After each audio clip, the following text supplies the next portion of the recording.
Solo leveling atau mid leveling? Ya kalau menurutku ini mid leveling ya. Demi apapun, aku sudah naruh ekspektasi serendah mungkin untuk animenya. Tapi, aku nggak nyangka aja. Oh, gini doang. Setelah gembar-gembor ini anime dengan MC terbaik lah. Karena katanya nggak naif lah atau apapun itu. Ternyata cuma gini doang. Pret. Udahlah, kita mulai dari menghakimi solo leveling.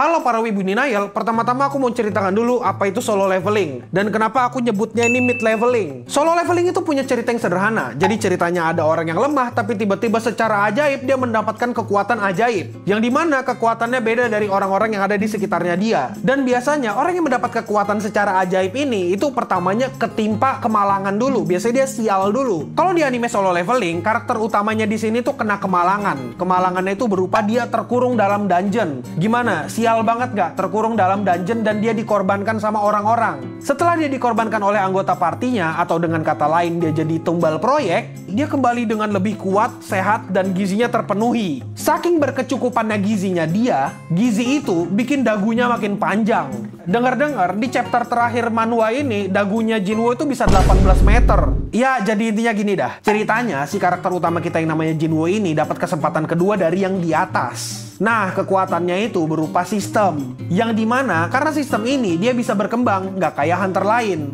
Dan nanti isi anime dari solo leveling ya karakter utamanya grinding sampai panjang dagunya 18 meter. Sorry, maksudku sampai levelnya tinggi. Dan dagunya ikut tinggi kayak 18 meter. Aku tahu kenapa orang suka sama anime ini. Dan aku yakin juga ada banyak orang yang mendewa-dewakan anime ini. Bahkan mereka sembah sujud ke anime ini. Aku yakin gitu, sekarang fansnya Jinwoo itu pada marah-marah. Bang, tunggu lu bang. Bang, ntar gua dapat kesempatan kedua kayak Jinwoo lu gua bantai bang. Aku yakin mereka bakal berpikir kayak gitu setelah mereka diolok-olok gitu kan anime kesukaannya gitu atau diolok-olok di sekolah gitu. Akhirnya dia berharap mendapat kesempatan kedua gitu dan balas dendam. Lihat aja nanti kalau aku dapat sistem gua abisin lu bang. Entar lu bakal bertekuk lutut di hadapan gua bang. Enggak, lu yang tekuk lutut di hadapan gua. Terus lu yang singkatnya ya, alasan orang suka, maksudnya mendewa-dewakan anime ini karena anime ini yang menuhin hasrat mereka akan balas dendam. Orang-orang suka sama mimpi basah kayak gini gitu. Ya, kalau gitu sudah bercandanya, sekarang kita serius sedikit. Aku malas bercanda kayak tadi karena susah ngebawainnya. Aku kan nggak suka marah-marah. Aku kan anaknya baik hati, tidak sombong dan kalem. Pertama kita bahas ceritanya dulu deh. Aku sebenarnya ngerasa kalau anime solo leveling ini terlalu terlalu dilebih-lebihkan. Sumpah coy, aku ngerasa anime ini biasa aja gitu sebenarnya. Malah menurutku ya, cerita solo leveling ini ya jelek banget coy, sumpah. Waktu aku nonton animenya, itu aku ngerasa kesel sendiri. Di awal episode solo leveling, kita itu langsung dilihatkan adegan berantem di Pulau Jeju. Yang dimana pas di manhwanya itu sebenarnya masih jauh banget araknya. Pertanyaannya adalah, kenapa mereka masukkan adegan itu? Mereka mau ngasih janji season 2? Pret! Anime kalian aja, episode 8 itu udah ketunda, ditutup, ditambal pakai recap 7.5. Pret! Anime ini yang seharusnya tayang di 2023, tayangnya di 2024. Pret! Terus ya, yang aku nggak suka dari ceritanya solo leveling itu pacingnya. Men, kenapa di tengah-tengah adegan dungeon itu kepotong sama adegan adenya Jinwoo sama teman adenya Jinwoo, yang dimana itu kayak nggak terlalu penting gitu. Itu bisa dikasih lihat nanti. Seingatku juga ya, di manhwa tuh nggak gitu men. Di manhwa itu pacingnya jauh lebih baik. Entah kenapa, aku mungkin yakin ini yang ada di kepala mereka. Sengaja mereka bikin kayak gini buat buang-buang waktu. Biar nanti kan episodenya nanggung gitu. Terus nanti mereka aging gitu kan. Kayak nahan mau ke WC. Tapi menurutku ya, episode 4 ke atas tuh pacingnya ya sedikit lebih baik daripada ya episode-episode sebelumnya. Kenapa jauh lebih baik? Karena di episode ini, si tokoh utamanya udah mulai grinding, udah mulai berantem action. Jadi ya jelas, ini jauh lebih menarik daripada episode-episode bacot di episode 1-3. Di sini ya, aku suka bagian dimana Jinwoo itu ngebantai 6 orang dengan cara singkat, padat, dan jelas dan memuaskan. Dan di situ kita bisa lihat kalau tujuannya Jinwoo untuk menjadi kuat itu ya buat balas dendam. Karena selama ini dia ngerasa hidup itu nggak adil. Dan mungkin nanti untuk masalah balas dendam kita bisa bikin video tersendiri lah untuk video overthinking balas dendam Jinwoo. Tapi kalau kita mau bahas ceritanya lagi ya, dan kalau ditanya apakah keseluruhan animenya bagus banget, ya sebenarnya nggak juga sih, biasa aja. Justru aku berpikir kalau cerita di manhwa ini ya umum banget kayak di manhwa-manhwa pada umumnya. Tokoh utamanya punya hidup yang malang, ketimpa kesialan gitu. Terus tiba-tiba dia dapat berkah terus grinding. Sumpah men, aku baca manhwa itu banyak yang kayak gitu. Aku enek sumpah. Kalau misalnya kau bilang anime isekai itu cringe atau ngebosenin, tapi kau nonton Solo Leveling dan kau teriak-teriak sampai basah dan bilang anime Solo Leveling bagus, menurutku kau bisa dibilang ya agak munafik aja. Padahal dua-duanya sama-sama diulang-ulang, formulanya sama-sama ada banyak. Dan sekarang kita lanjut bahas ke karakternya. Salah satu hal yang bikin aku tetap bertahan buat nontonin animenya karena karakternya di sini. Ini perkembangan karakternya Jinwoo itu bagus banget. Dan yang penting adalah karakternya di sini nggak terlalu naif. Setidaknya dia bisa pakai logika untuk berjalan.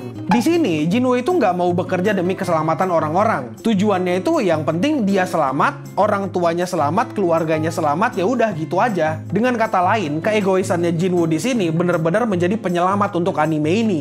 Aku suka perubahannya dari karakter yang dulunya naif menjadi karakter yang logikal dan egois. Di awal-awal episode kita itu diperlihatkan kemarahannya Jinwoo. Di sana dia itu ngomong, kenapa cuma aku yang dikorbankan? Apa karena aku lemah? Aku kan juga punya keluarga yang mesti ku bantu untuk tetap hidup. Dan menurutku lagi, momen kerennya itu ada di episode 6 juga. Ya itu asik banget lah perkembangannya lah. Terutama kalau kau ngeliat di episode 6 yang dia ngebantai orang-orang gitu. Dan lanjut lah ya, kita sekarang bahas animasi. Menurutku sendiri, animasi di anime ini ya bisa dibilang lumayan bagus. Dibilang bagus banget, bagus sedunia, enggak juga. Tapi ya masuk ada di ranah lumayan lah. Di episode 1, waktu Hunter kelas S itu ngelawan semut-semut, menurutku itu impactnya bagus. Dan menurutku impresi awal animenya itu bagus gitu. Kayak ngasih tahu anime ini siap dengan adegan action. Terus selain itu, ada beberapa adegan lain yang menurutku bagus. Kayak misalnya ada orang yang kebakar sampai tulang. Sampai tulangnya itu menguap gitu, kayak hancur jadi abu. Terus ada lagi animasi yang lumayan menarik tuh di episode 3, yang koreografinya Jinwoo waktu ngelawan Goblin. Itu menurutku pesannya bisa disampaikan dengan sangat bagus ya. Terutama kan di sini Jinwoo yang awalnya nggak bisa melawan dan dia cukup ketakutan, tiba-tiba dia bisa menjadi berubah gitu. Dia akhirnya jadi nggak takut lagi dengan musuh-musuh dan dia ya bisa ngelawan. Ya pesannya cukup kesampe lah di situ dari animasi. Di episode 4 itu juga ada adegan Jinwoo ngelawan ular. Gerakannya itu kerasa cepat, garis-garis impactnya itu juga bagus. Dan aku ngerasa ini bagian sini puas lah kalau dilihat-lihat, bikin puas. Terus di episode 6 penggunaan soundtracknya, sound efeknya itu bener-bener bagus coy. Aku nggak ngerasa itu kayak bagus tingkat dewa, tapi menurutku ya cukup bagus untuk dinikmati. Kayak selevel Sword Art Online lah. Aku nggak tahu siapa tukang storyboardnya atau direktornya, tapi menurutku pergerakannya di sini ini bener-bener good job lah, bagus lah. Dan aku ngerasa juga animasi di anime ini itu memainkan ekspresi dari karakter-karakter animenya. Jadi yang sedih kelihatan sedih, yang marah kelihatan marah, yang khawatir kelihatan khawatir. Dan mereka nggak cuma sekedar mulut flip-flop doang. Dan itu yang cukup bagus. Tapi sayangnya ya, di antara semua adegan-adegan bagus tadi atau ekspresi yang bagus tadi, itu tuh kayak nggak sampai seperempat gitu. Nggak sampai seperempat dari setiap episode animenya. Itu kayak cuma sebentar doang yang bagian bagusnya, sisanya ya udah be aja. Kembali lagi gitu ke mulut flip-flop, ekspresi yang biasa aja gitu. Sumpah men, kalau dipikir-pikir yang bagus tuh cuma sekian persennya doang dan sisanya biasa aja. Itu kenapa aku ngomong animenya ya mid-leveling. Aku yakin mereka itu bisa bikin sesuatu yang lebih bagus lagi. Tapi mungkin ada kendala entah masalah produksi atau apapun itu. Dan aku nggak heran kalau misalnya orang-orang ikut juga nyebut ini mid-leveling. Terus kesimpulannya apa? Apakah anime ini bagus? Ya sebenarnya anime ini cukup bagus kalau dibandingkan sama anime-anime biasa. Tapi apakah bagus banget sampai ke tingkat dewa? Ya enggak juga. Menurutku ya orang-orang itu agak berlebihan ketika mereka bilang anime ini peak leveling. Dan ya sebenarnya anime ini emang biasa aja dan ya cukup ngebosenin kalau dipikir-pikir. Terutama ya kalau kau sudah baca manhwa yang sejenis kayak gini, aku yakin kau bakal cepet bosen. Dan sebenarnya aku sendiri tuh nggak kayak setiap minggu nungguin anime ini gitu. Wah aku penasaran minggu depan ada apa ya? Enggak, aku nggak nungguin. Aku kayak nonton kalau inget doang. Kayak misalnya oh iya ada notif baru ku tonton. Kalau nggak ada nggak ku tonton. Kalau bukan karena video ini nggak ku tonton lagi itu Solo Leveling. Tapi menurutmu gimana? Apakah ini peak leveling atau mid leveling? Coba komentar di bawah deh. Aku yakin banyak orang yang bakal bilang kalau ini mid leveling sih. Mungkin ya udah itu aja dulu. Aku admin Yami, host dari Clean Sound Studio, Dewa Anime juga. Stay clean and sound. Tapi percaya sama aku men, aku yakin bakal banyak orang yang bilang ini mid leveling. Karena banyak orang yang nggak puas dengan animenya.